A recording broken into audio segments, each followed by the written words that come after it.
The European Union could trigger no deal tonight as Brexit talks collapse over Brussels' deadline, sources have said. This week, MEPs passed a deadline claiming EU chief negotiator Michel Barnier must present them with the trade agreement by December 21.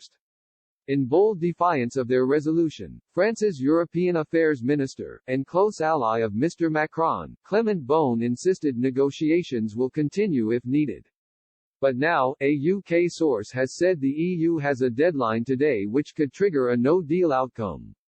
The source told Express, no deal remains the likeliest outcome. They added, the EU have said that they have a deadline today.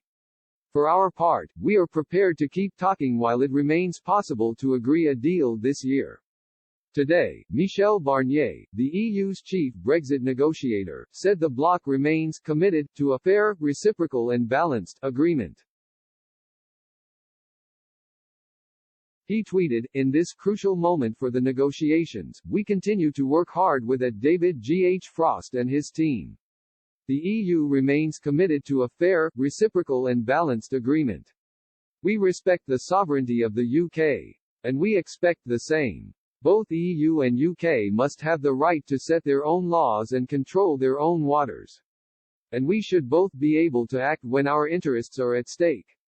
The UK formally left the EU back in January and negotiations have been ongoing in order to secure a deal before the end of the transition period on December 31.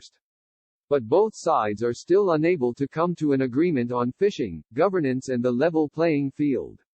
Speaking of negotiations, Mr. Beaune said it was necessary to take time and not to sacrifice our interests under pressure. He said, it would be normal not to say, well, it's Sunday evening so let's wrap it and sacrifice everything. It may be hard and sometimes tough to understand, but it's necessary to take the time and, at any rate, not to sacrifice our interests under the pressure of a calendar. MEPs had indicated they will hold an emergency plenary session on December 28 to ratify any deal agreed between the EU and UK. With negotiations being led by the EU Commission, some diplomats have stated the December 21 deadline may be disregarded in pursuit of a deal. National governments could apply the deal provisionally before it is ratified next year by MEPs.